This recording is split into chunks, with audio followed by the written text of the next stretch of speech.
我的夫君是京中最负盛名的捉妖师，可遇见一只小白狐后，斩妖无数的他第一次手下留情。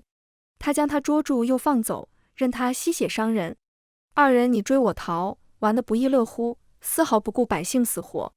直到皇上命他抓住白狐，谢延青终于敲响我的房门。皇上要用白狐炼丹，不如夫人假扮小白，先替他顶下这一劫。夫人放心，为夫定会救你出来。我将嘴边的话咽了下去。他不知道，我嫁给他本就是为了报恩。再过1月，我就要回月宫了，替那小白狐赴死，倒省了我这一番解释。好，我垂眸轻笑，都听夫君的。大家好，欢迎收看皮皮听书。谢延青来的时候已经半夜了，这阵子他忙着捉那白狐，已经许久未曾踏进我的房门，连偶尔在廊下遇见，也只是匆匆点头离开。我假装刚睡醒，轻声问他：这么晚了，是发生什么事？他沉默片刻，手掌无意识地摩挲着衣角，这是他心虚时惯有的动作。昏黄的烛光在他俊美的脸上投下摇曳的阴影。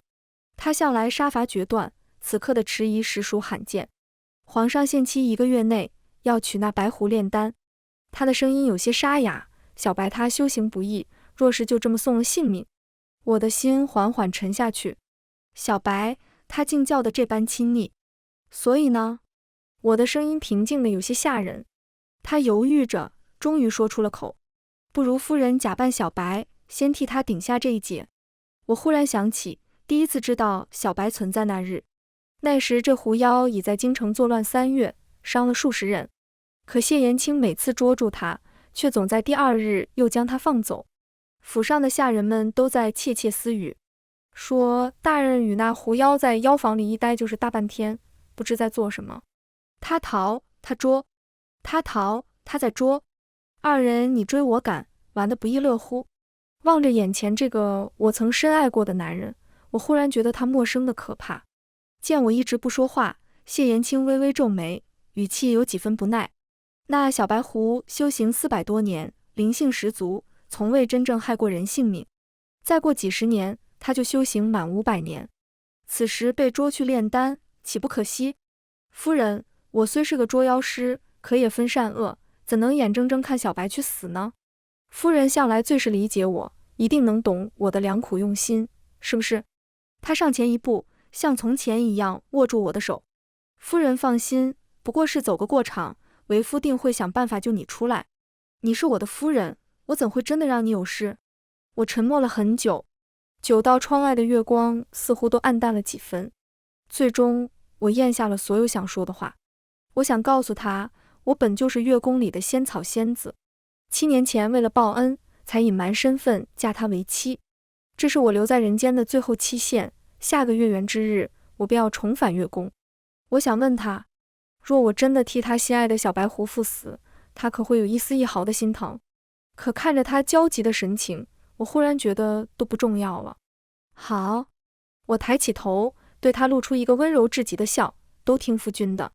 我本是月宫仙草扶摇，7年前我私自下凡，不料刚落地就被一只修炼100年的黑鼠妖盯上。若能吃下月宫仙草，足以抵他100年苦修。就在他向我扑来时，我绝望闭眼。下一秒，我听见一道破空之声。在睁眼时，鼠妖已被一支银箭钉死在原地。月光下，执弓的少年踏尘而来，衣袂飘飘。那是17岁的谢延青，他眉眼清俊，意气风发，正做着成为天下第一捉妖师的梦。杀死鼠妖后，他蹲下身，指尖轻轻拂过仙草。这么好的药草，差点被糟蹋了。只这一句，我便动了凡心。当晚，我化作人身与他偶遇，不顾一切要嫁他为妻。万幸的是，他很快对我动了心。洞房花烛夜，掌管月宫的仙主寻来，怒不可遏。我跪在云端苦苦哀求，才换来7载光阴。仙主叹息：7年后，无论情深情浅，必须归来。我跪在地上谢恩。这7年，我们确实有过恩爱缱绻的时光。他为我描眉，陪我赏月，在我生病时整夜守在床前。我以为和他在一起的7年会一直圆满下去，直到那只白狐出现，谢延青开始夜不归宿。起初他说捉妖事务繁忙，后来连借口都懒得找。如今7年之期已到，我正愁该如何向他解释这不告而别。没想到他竟让我假扮白狐，替他赴死。也好，既然他选择用这样的方式结束我们的7年，那我便顺水推舟，成全他和白狐。他不知道，月宫仙子一旦归位，前尘尽忘。谢延青再次来到我的院中时，眼角眉梢满是愉悦。小白说你愿意替他，他感激不尽，特意在樊楼设宴答谢。他已在门边，一如往日清朗俊逸。扶摇，他总算知你良善，相信我，为夫一定想办法救你出来。我冷笑着答应，任谁进了炼丹炉，都能被烧成灰。谢延青所谓的救我，不过是心理安慰罢了。暮色四合时，我依约到了望月楼。雅间内空空荡荡，跑堂的上了几轮茶水，也没有见到谢延青和小白狐的影子。半个时辰过去了，门外依旧寂静。就在我准备起身离开时，隔壁厢房却隐约传来一阵熟悉的笑声，是谢延青。鬼使神差的，我走到隔壁厢房门外，透过那细微的门缝，我看到最不堪的那一幕。厢房内，小白狐几乎整个身子都贴在谢延青身上，他伸出纤纤玉指，勾着他墨色的衣带，细细把玩，眼波流转，媚意横生。他就在隔壁干等着，谢郎，你就不怕他发现？谢延青显然喝了不少，他两颊泛起不正常的红晕，眼神迷离。你说扶摇？他性情最是温和柔顺，我让他等，他自然乖乖等着。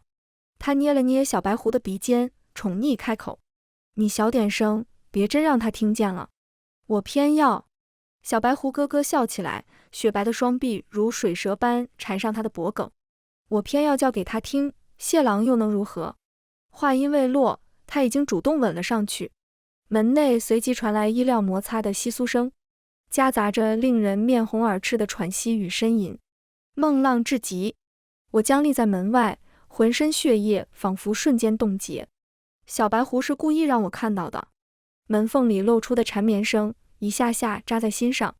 不知为何，我的脑海浮现出7年前大婚那日，那时的谢延青为了娶我，他发疯般的修炼。扶摇，你太美了，美得像9天之上的仙子，我不过一介凡夫，哪里配得上你？他说定要成为天下第一的捉妖师，才敢风风光光地迎我过门。我看在眼里，疼在心里。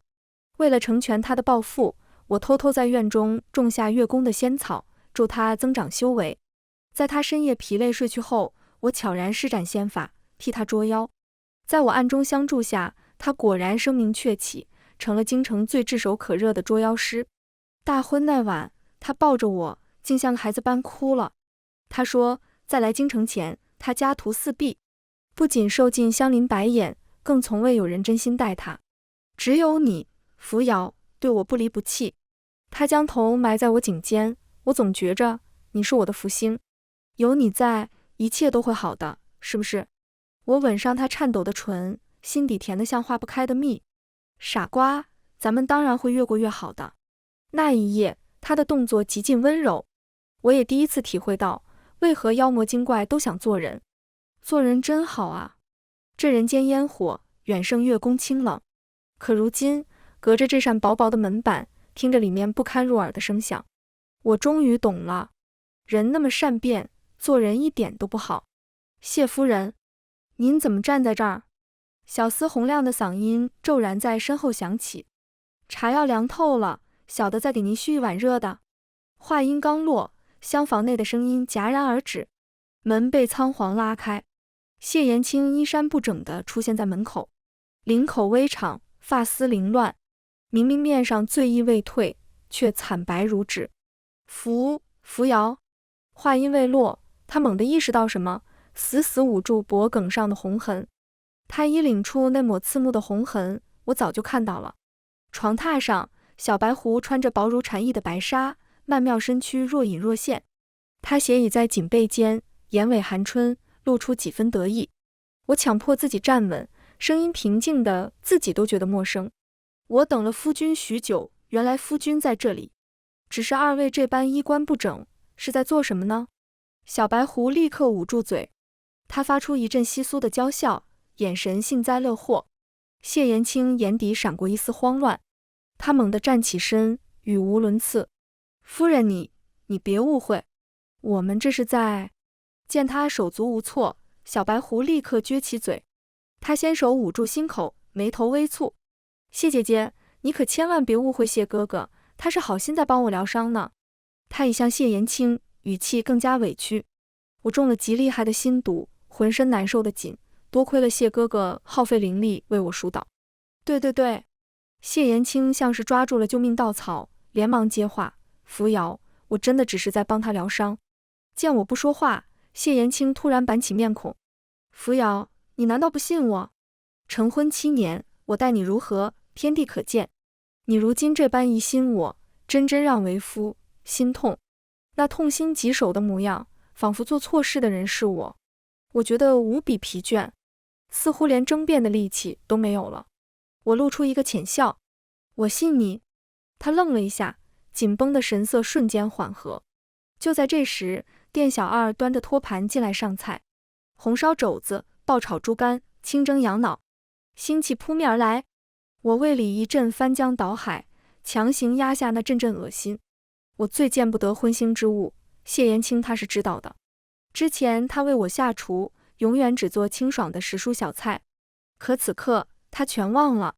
他殷勤地夹起一块暗色的鹅肝，放入小白狐碗中：“小白，这是你最爱吃的鹅肝，今日刚送来的，最新鲜。”接着他又舀了一勺颤巍巍的羊脑：“还有这羊脑也是刚宰杀的，你不是说想吃羊脑想疯了？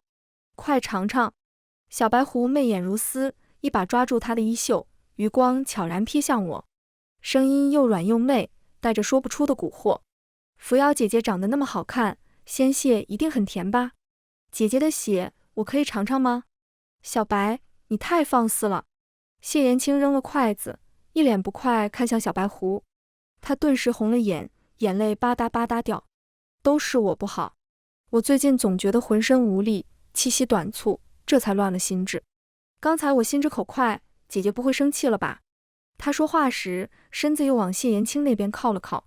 见我垂眸不语，谢延青急忙开口：“夫人千万别多想，小白他太小，想到什么说什么，千万不能信。”目光瞥到盘子上的血沫，他像是突然想起什么，猛地拍了下额头：“瞧我这记性，最近过于劳累，我竟忘了夫人向来只用素食，绝不碰这些荤腥。小二，再来一碗桂花莲藕粥。”我轻轻抬起手，用素白帕子掩了掩唇角：“不必了，我不饿。小白姑娘身子既弱，你多关照些也是应当的。”谢延青闻言，眼底涌出几分感动，他伸手过来，想握我的手。得妻如此，实乃我谢延青三生有幸。我冷笑着撇开他的手：“我怎么不贤惠呢？毕竟7日之后，我这偷跑下凡的仙子便要回归本位，届时你与这狐妖之间，又与我何干？”看我一脸不在意，小白狐意犹未尽，舔了舔唇角的血丝，眉眼间尽是艳足与得意。这样强健的一只小狐狸，哪有半分虚弱模样？看着谢延青为他夹菜，我借口身子不适，打算先行回府。谢延青跟着站起来，脸上露出几分犹豫。他看了看我，又看看身旁巧笑嫣然的小白狐，终究还是开口：“夫人，小白他身子还未痊愈，独自回去我不放心，要不我先送他回去？”我看着他眼中的恳求，有些好笑，点了点头：“当然可以，别说送他回去，你们想干什么都行。”当晚，谢延青差人送来了安眠汤，下人说他见我近日睡得不安稳，特意调配的。我尝了一口，感觉味道有些怪，便让人撤了下去。第2日醒来，我却头晕目眩，连站都站不稳。镜中的自己面色惨白如纸，左手腕上不知何时多了一个细小的伤口，隐隐作痛。我怔怔看着那个伤口，忽然明白了，小白狐想喝我的血，谢延青就偷偷把我的血给他了。惊惧之下，我直接晕倒。醒来时，谢延青守在床边，眼睛通红。对不起，他紧紧握着我的手，声音哽咽，都是为夫没照顾好你，往后我再也不会做这种蠢事了。许是他心中有愧，还买来许多珠宝首饰。路过珠宝铺子，感觉这些很衬夫人。锦盒在桌上堆成了小山，晃得人眼花。我别过身，再也没看他一眼。见我没理他，他悻悻离开了。接下来的几日，他待在府中，使尽浑身解数哄我开心。我以为他收敛了性子，可没想到这只是暴风雨前的平静。次日晚上，我站在廊下，看着谢延青带着小白狐穿过庭院。他一见我，那双媚眼立刻蒙上水雾，泪水直流。姐姐，我孤零零一个人住在那个又黑又冷的山洞，每晚听着狼嚎，真的好害怕。谢府这么大，空屋子那么多，能不能收留我几天？我保证会很乖，绝不会打扰你和谢哥哥。谢延青急切接话，语气满是心疼。说什么收留？那山洞哪里是人住的地方？如今这天寒地冻的，你身子单薄，万一冻出病来如何是好？他大手一挥，仿佛笃定我会同意。咱们谢家家大业大，难道还多养不起一个人？你安心住下便是。谢哥哥，你最好啦！小白狐破涕为笑，像只欢快的鸟儿般猛地扑进他怀中。看着我和谢延青的卧房，他开心直转圈。这么温暖精致的卧房，真是太漂亮了。不知谢哥哥能否割爱，让我住几天你们的卧房呀？空气瞬间凝固，看着他期待的眼神，谢延青面颊微红，脱口而出：不过一间卧房罢了，你要喜欢就住这里好了。他转身看向我，扶摇最是大度，定会同意对不对？身后的丫鬟看我脸色发白，上前一步阻止：家主，这是夫人的卧房，您和夫人成婚时亲手布置，怎能随便让别人住？我不是那个意思。小白狐立刻红了眼眶，我只是随口夸一句，羡慕姐姐罢了。他拉住谢延青的衣袖，带着哭腔：谢哥哥，既然这里不欢迎我，我还是回那个山洞吧。谢延青沉下脸，厉声斥责那个丫鬟：退下！这里哪有你说话的份？丫鬟看了我一眼，低头退到我身后。谢延青拉住我的手，小心翼翼开口：夫人，你别生气。小白他从小在山野长大，没过过什么好日子，要不让他住一晚？我们暂且去隔壁厢房将就一下，如何？他见我不语，又补充道：你放心，只此一晚。目光环绕房间，这卧房里的每一处布置都承载着我们7年的回忆。黄梨木妆台，粉色碧玺石珠帘，鸳鸯戏水的屏风，这一件件，一桩桩，哪里只是冰冷的物件？一股无名火猛地从心底窜起。反正我就要走了，既然迟早要撕破脸，那索性不忍了。我径直走进房内，在谢延青和小白狐惊愕的目光中，我猛地抬手，将一切砸了个稀巴烂。小白狐尖叫着钻进谢延青的怀里。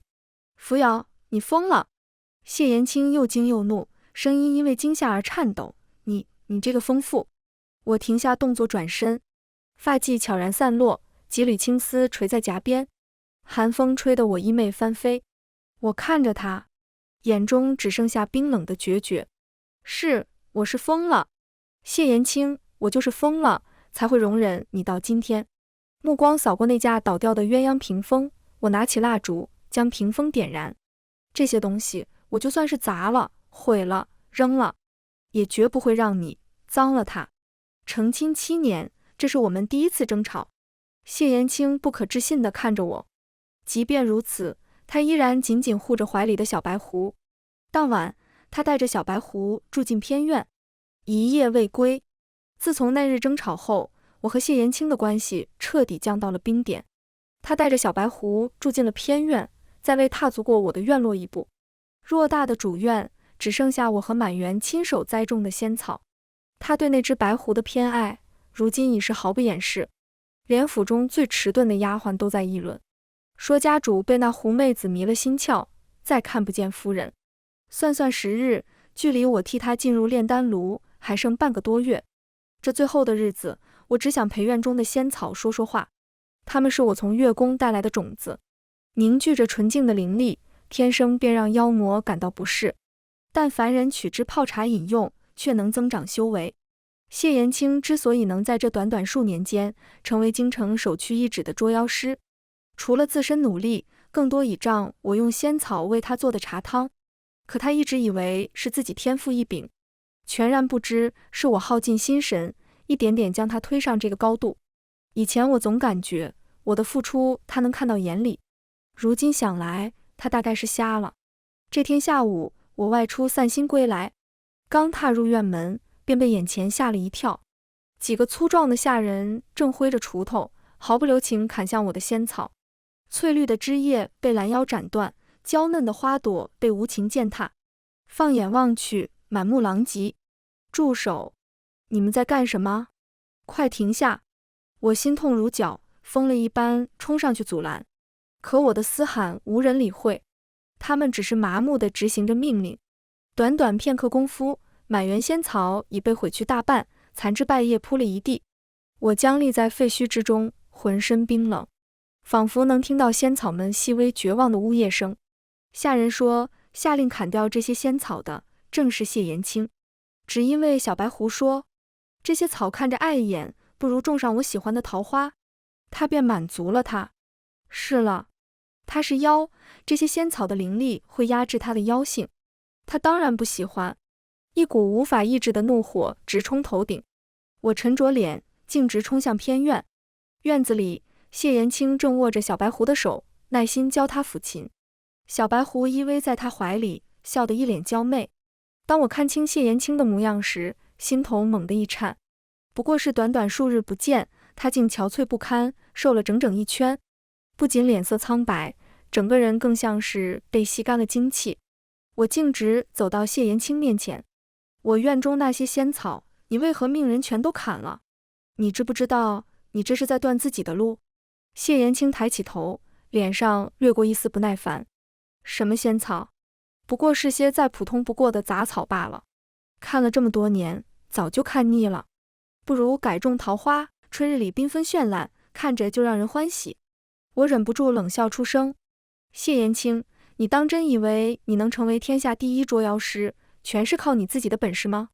若不是这些年来，我日日用这些仙草为你煮茶，滋养你的灵脉，否则，你真以为你能有今日的修为？小白狐突然笑出声来，他眼唇轻笑，眼波流转间尽是讥诮。姐姐可真会开玩笑，谢哥哥的能耐，整个京城谁人不知？怎么到了姐姐嘴里，反倒成了几根草的功劳？谢延青的脸色顿时沉了下来。小白说的对，不过几株杂草而已，哪有你说的那么神乎其神？再说，那茶汤又苦又涩，我早就喝够了。说着，他转头吩咐一旁的下人，夫人后院木盆里还种着几株，一并砍了，免得碍眼。我猛地上前一步，张开双臂护住最后那几株仙草。不行，这些绝对不能砍。谢延青的眼中闪过一丝厉色，他二话不说，一把夺过下人手中的斧头，随后大步走向后院。在我惊愕的注视下，他高高举起斧头，翠绿的枝叶应声而断。我本能的想要冲上前去阻拦，可脚步却突然顿住。谢延青最引以为傲的就是自己赫赫有名的捉妖师身份，若他将来知道是自己亲手毁了一切，他会后悔吗？日子一天天过去，转眼间，距离我替小白狐进入炼丹炉只剩下最后3日。这段时日里，谢延青陆续拿走了我所有的珠宝衣裳。他说，小白初化人形，不懂人间打扮，这些衣裳首饰正好给他装点门面。我静静看着他拿走我最爱的鎏金步摇、翡翠耳坠，那只他曾经亲手为我簪上的白玉簪，也被他随手丢进了锦盒。临走前，他像是忽然想起什么，回头露出一个宽慰的笑。扶摇，你放心，炼丹炉那里我已经打点好了，里面有一条密道，你进去后直接从那里逃走便是。我已在宫外安排人手接应，定能保你平安。他朝我走近一步，语气依旧温柔。你看，我都为你安排妥当，必不会伤你分毫。扶摇，我多爱你啊！我抬眼看着他，没有答话。他拿走的身外之物，于我而言早已不值一提。这凡间的一切，不过是过眼云烟。3日之期，转眼便至。我换上一身素白布衣，任由侍卫将锁链扣在我腕上。在百姓眼中，我就是那只祸乱京城、吸血伤人的白狐妖孽。谢延青亲自将我押上囚车，上锁的那一刻，他动作微微一顿，眼中似乎闪过一丝不忍，但很快腾息转瞬，消失不见。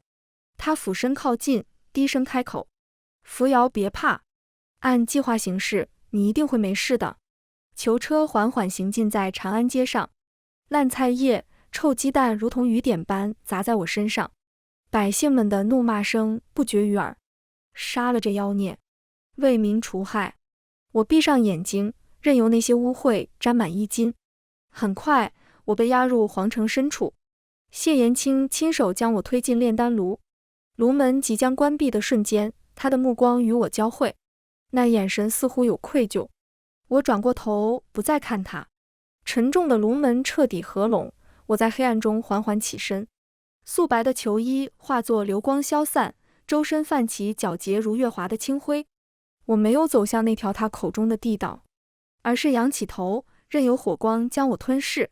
我可是仙子，怎会怕这凡间火光？漫漫火舌中，我消失不见。再见，谢延青。再见，这荒唐的人间。当那抹素白的身影缓缓走入炼丹炉时，谢延青的心没来由一紧。炉门尚未关闭，扶摇安静站在炉中，背对着他，身姿挺拔，没有丝毫惧意。不知为何，这一刻的他竟让他想起7年前初见的那株仙草，清冷孤傲，仿佛随时会化作一缕青烟消散。就在谢延青沉默时，沉重的炉门被侍卫推上。谢延青不由自主上前一步，手心莫名沁出冷汗。不对劲，很不对劲。扶摇太安静了，从始至终，他没有回头看他一眼。那种平静，不是认命，更像是一种彻底的割舍。脑海里不受控制地闪过许多画面。出狱时，他在月光下隐隐发光，美得像天上仙子。成婚后，他每日都会为他奉上一盏仙草茶。他从未深究过茶香来源，只感觉饮用后浑身都是力量。他为他置买衣衫首饰，看他眉眼弯弯，笑得像温柔的月亮。后来他在樊楼空等他半个时辰，最后看到二人衣衫不整时，渐渐熄灭光亮的双眼。一个可怕的念头猝不及防地钻进脑海。谢延青猛地攥紧双拳，万一扶摇没有走进那条密道呢？这个想法让他瞬间如坠冰窖。他怎么会想出替死这样愚蠢的主意？那日小白狐依偎在他怀里，他泪眼婆娑，说他最怕火，怕被烧得魂飞魄散。他当时为博美人一笑，轻描淡写安排了这出李代桃僵。可他从未想过，扶摇会不会也怕火？这个看似淡然的女子，可是他的妻子。他被自己亲手推入这绝境时，该是何等绝望！等等！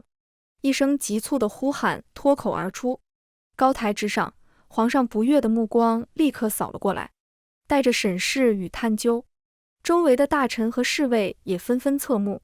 谢延青猛地惊醒，他擦了擦额角冷汗，强迫自己镇定下来。片刻后，他勉强挤出一个笑容，对着皇上躬身一礼：“微臣失态，臣只是担心那狐妖狡猾，须得确保丹炉锁死才是。”皇上淡淡颔首，侍卫上前检查，锁链完好。谢延青退到一旁，心脏狂跳。他拼命安慰自己：“不会的，扶摇不会那么傻。他既然知道有密道，一个大活人怎么可能甘心被活活烧死？他一定正在那黑暗的密道里，等着他去寻他。对，一定是这样。”接下来的2个时辰是谢延青一生中最漫长的等待。他眼睁睁看着炉火燃起，熊熊烈焰吞噬了整个丹炉，冲天的火光映在他眼底，仿佛烧在他的心上。有几次，他几乎要控制不住冲上前去，将那炉门砸开，直到火焰终于缓缓熄灭，最后一缕青烟散尽。谢延青几乎立刻转身，以最快的速度冲出皇宫。他太想见到扶摇了，以至于他摔倒了3次，也要一瘸一拐跑下去。一路上，他喃喃自语：“扶摇一定在那里，一定在等着他。”他下定了决心，等他接到他，他就向他道歉。这是第一次，也是唯一一次。以后他一定好好待他，再也不会让他受委屈。等到他气喘吁吁来到宫外出口，他一把推开隐蔽的石门。扶摇，我来了。没人回应他。谢延青的心漏掉一拍，一瞬间，他突然感觉心疼如绞。他颤抖着双手，不顾一切推开石门，即便双手被磨得血肉模糊，可石门里面空空如也。谢延青不知道自己是如何走回谢府的，他心头空落落的，仿佛被人生生剜去了一块肉。一种前所未有的恐慌攫住了他，直觉告诉他，他失去了扶摇，永远的失去了。刚踏进府门，一抹刺眼的绯红便撞入眼帘。小白狐穿着那件绯红色簇金双层广袖襦裙，像只蝴蝶扑进他怀里。谢郎，你终于回来了，你不在，我好想你啊。他仰起脸，天真无邪看向自己身后。姐姐呢？她顺利逃走了吗？谢延青的视线死死定在那件襦裙上。这裙子他怎么会不认得？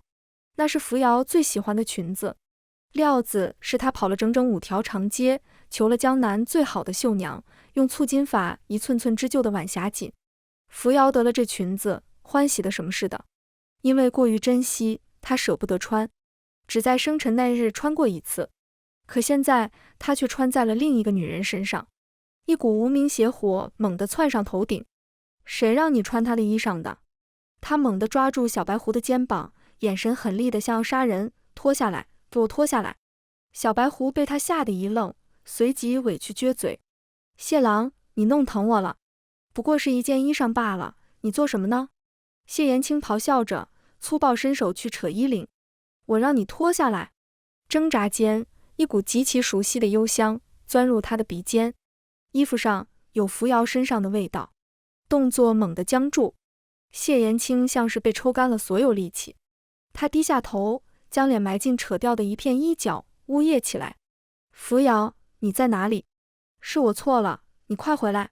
看他这副模样，小白狐先是一怔，下一秒，原先楚楚可怜的神情骤然消失。他理了理被扯乱的衣袖，嘴角勾起一抹冷笑。啧，装什么深情？他伸出双手，9条雪白巨大的狐尾倏然展开，妖气瞬间弥漫整个谢府。他语气再没了往日的柔弱，甚至有几分嘲弄。谢延青，多谢你这些时日的精心照顾，有了你这纯阳捉妖师的精血滋养，我恢复的可比预想中快多了。他慢悠悠踱步上前，指尖轻挑划过他脸颊。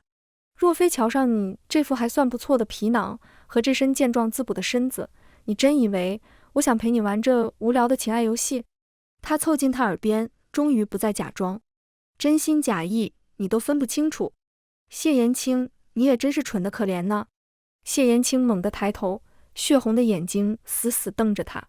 直到此刻，他才明白，他哪里是什么柔弱无助的小白狐，分明是一条披着羊皮、彻头彻尾的毒蛇。他竟然为了一只妖，让他的妻子替他去死。可他本来就是妖啊，他又在期待什么呢？你玩弄我！愤怒与屈辱瞬间冲垮理智，他猛地抽出斩妖剑，我杀了你！小白狐仿佛听到了天大的笑话，笑得花枝乱颤。他眼神轻蔑的，眼神如同在看一只蝼蚁。谢延青，是你先对我动心动情的啊，是你自己色令智昏，背弃发妻，我不过是顺水推舟，玩玩你的身子罢了。就凭你现在这被我掏空了的身子，还想杀我？他红唇勾起一抹邪魅的笑，纤纤玉指轻轻一弹。你做梦！话音刚落，谢延青胸口猛地一缩，剧痛瞬间席卷全身。他闷哼一声，手中长剑哐当落地，他蜷缩着倒在地上，浑身疼得青筋暴起。他只能眼睁睁看着小白狐化作通体雪白的九尾狐，轻盈跃上墙头。他回头，一双狐狸媚眼狡黠魅惑。谢延青，你就在这里慢慢品尝我留给你的妖毒吧。接下来的日子，你会生不如死呢。至于我，要去找下一个滋补养颜的美男了。回到月宫后，先主罚我500年不得踏出宫门半步。同时我还要将荒芜的仙草原重新种满。我安静领了罚。说来讽刺，曾经拼命想逃离的月宫，如今却成了最让我心安的归宿。这里没有欺骗，没有辜负，只有亘古不变的宁静。种仙草的同时，偶尔我会用观尘镜看看人间。谢延青想尽办法解了妖毒，身子刚恢复，他就疯了一样冲进皇宫，拼死打开炼丹炉。镜中，他跪在厚厚的香灰里，他双手颤抖，一刻不停扒拉着，似乎想从中找出什么，可除了冰冷的炉灰，什么都没有。他整个人瘫软在地，掩面大哭。扶摇，你为什么不出来？扶摇，我的扶摇，你为什么这么傻？我扑哧一声笑了，怀中的玉兔吓了一跳。是啊，我为什么这么傻？当初看上你呢？他哭得撕心裂肺，泪水混着炉灰流下，像个小丑。我要杀了他，我一定要杀了那只狐妖，为你报仇。几日后，他重整旗鼓，带着麾下所有捉妖师，他浩浩荡荡杀向小白狐的山洞。孽畜，今日我定要你血债血偿，将你狐族屠戮殆尽。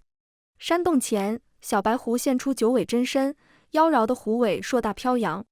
谢延青，就凭现在的你，你已经不是天下第一的捉妖师了。战斗一触即发，可没有了我每日用仙草为他温养灵脉，他的修为早已大不如前。不过数十个回合，他便被小白狐的利爪狠狠灌在地上。他呕出一大口鲜血，捉妖剑也碎成两半。你的灵力，我收下了。小白狐俯身，毫不留情吸光他最后的灵力。随着灵力流失，他的头发迅速变得花白，皮肤也变得干瘪褶皱。最后，在他绝望的目光中，他锋利的爪子狠狠落下，凄厉的惨叫响彻山谷。曾经名震京城的捉妖师就这样被撕成了碎片，血肉模糊。小白狐舔了舔猩红的嘴角，满足地眯起眼。这捉妖师的肉身可是大补呢。他贪婪撕咬着谢延青的血肉，想要汲取最后一点精气。可下一秒，他猛地僵住，一口黑血喷涌而出，腹中传来撕心裂肺的剧痛。怎么回事？他难以置信地低头，看着自己迅速发黑溃烂的双手，强撑着最后一丝气力，他将爪子按在谢延青逐渐冰冷的额头上，这才看到他临死前的记忆。谢延青临死前竟用尽最后的力气，飞快吞了颗丹药，那是他早年收妖时得来的断魂丹。这丹药剧毒无比，吞下片刻魂飞魄散，人有大罗神仙也救不了。谢延青此番前来是做好了同归于尽的准备。记忆的最后，谢延青涣散的瞳孔里露出一抹近乎狰狞的快意。小白狐终于明白，谢延青宁可死无葬身之地，也要拉着他一起下地狱。谢延青，你够狠！小白狐发出凄厉的尖叫声，可一切都太迟了。他挣扎抽搐着，最终化作一滩腥臭的血水。凡间那凄厉不甘的惨叫，隐隐约约传到了清冷的月宫。彼时我正值欲修剪殿前的桂花枝，手起剪落，多余的枝丫应声而断。一旁的幻境中，依稀映出山洞内的血腥狼藉。镜中男子倒在地上，面目依稀有些熟悉。我微微蹙眉，侧目看了一眼。哦，谢延青。自从回到月宫后，我在凡间的记忆逐渐消散。如今想起凡尘种种，我总感觉像做了一场梦。我和他的爱恨情仇，遥远的像是别人的故事。我淡淡收回目光，心中再无半点涟漪。镜中人是生是死，是痛是悔，与我再无干系。说来也妙，天上1日，地下1年。7日未见，桂花树已开得满树金黄。我抬起手，接住一缕皎洁的月光。有清风明月相伴，我又何求？清风袭来，鼻尖泛起丝丝金桂清甜，真乃妙哉，妙哉也。全文完，皮皮听书感谢您的观看，每天上新精彩小说，喜欢就订阅吧。